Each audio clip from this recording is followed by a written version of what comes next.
Hello everyone, I'm Alex Dykes, and today we're inside a 2014 Honda Civic EX, and we're taking a look at Honda's new 7-inch touchscreen HondaLink infotainment system. Now we also have this small LCD right there, up there by the instrument cluster, that displays various vehicle information screens as well. You can get fuel economy like we were viewing there, we can get a clock, and we can also get a duplicate readout of the infotainment system that's right here on the dashboard. It's very similar to the 2013 model. Let's focus on the 7-inch touchscreen LCD right in the dashboard because this is what's new for the 2014 model year. We have a power button, single slot CD player, eject button, and our brightness settings. That's you can also change between day-night mode and a manual mode over there. The rest of the buttons are all touch buttons. So we have our contextual volume button right over here. You'll notice these buttons are light up when your option is available. So if we hit the audio button, you'll now see that now home is lit up because now we can go to home, and now it's not lit up because we're on the home screen. You'll also see the menu button will light up when there's an additional menu that you can select. Let's take a look at the options one by one. So first, let's take a look at the phone. This is your fairly typical Bluetooth phone interface. We have call history, speed dial right there.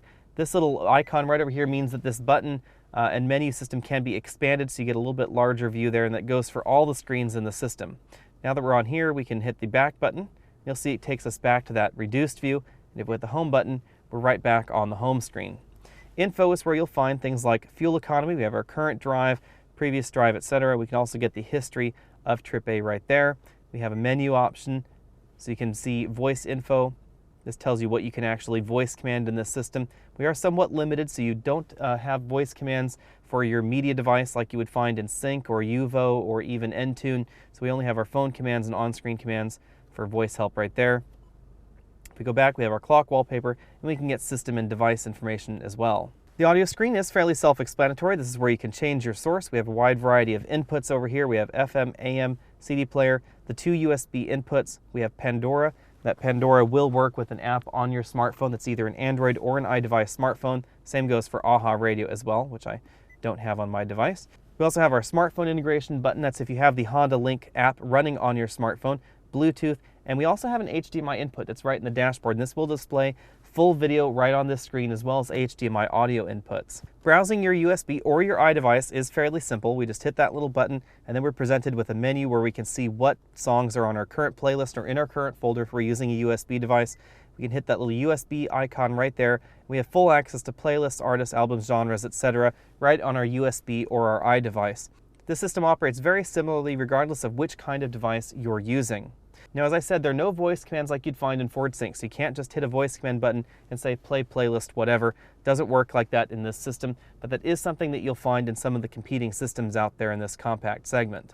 The menu button is where you'll find other media commands like music search, change source, shuffle, repeat, and sound. If we hit the music search button, it brings you right back to that same playlist, artists, albums, genres, etc. If we were in an EXL model with navigation, we would have an additional option for XM satellite radio. It's the only way to get XM satellite radio in the Honda Civic, and the EXL with navigation also gets you HD radio. Well, it does sound a little bit confusing to talk about the EXL with navigation. Right over here, you'll see another option. That's for Link Connect, and those are for smartphone integrated applications.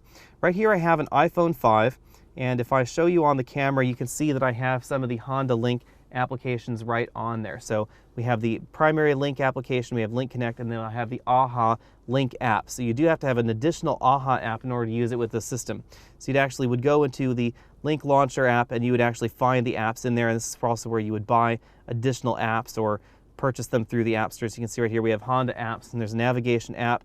This is what's really interesting about this system, is that we have this navigation app. So for $60, you just hit the download button and you're taken over to the App Store. And for $60, $59.99, you can actually download an app that will allow you to navigate with this screen. Now, I can't show you that because it does require a specialty cable that is purchased from your Honda dealer in order to do that, but it does look very similar to Honda's own navigation interface, and it's the discount way to get navigation in the Civic. You still can get Honda's built-in navigation system in the EXL with navigation, and that navigation interface looks very much like all the other Honda and Acura navigation products. However, this Link-connected navigation system is actually running on your smartphone. Currently, it only supports the iPhone 5, but we're told that an Android version will be available soon. And it uses a funky cable because it's actually just displaying the video on the screen that's being generated by your iPhone. So the iPhone's video and all the navigation would be generated on the iPhone, sent over to this head unit via the HDMI cable, and then displayed right on the screen for you to interact with it on the screen as well. I've been showing you a few stock photos from Honda about the way that this smartphone integrated navigation system works, and I do hope to have one to test relatively soon, so be sure and check back, and hopefully we'll have that video in the next month or so whenever we can get our hands on a Civic with that cable so we can actually test it. Overall, the system is definitely a step in the right direction, and the ability to have this smartphone linked navigation system is really a boon for the Honda Civic, because $60 is an awful lot cheaper than most factory navigation systems. It does work just about as well. I have had a very brief opportunity to test it in a dealer-equipped car, and it worked very, very well. That puts this system at a little bit of an advantage when you compare it to some of the other systems that are in this particular segment in terms of navigation.